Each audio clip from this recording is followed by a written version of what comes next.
Hey, I'm Noah. I'm from Germany. I'm from Regensburg. There I'm a seminarian, so I want to become a priest, and I am a member of our synodal team in our diocese.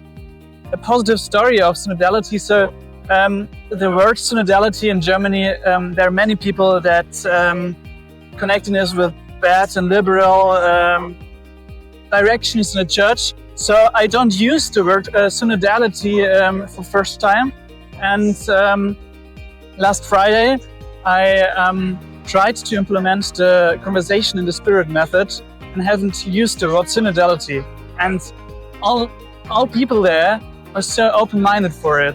And after this, I said it's a method of the worldwide synod, and everyone was confusing and so overwhelming of this positive way of synodality, and that's my story.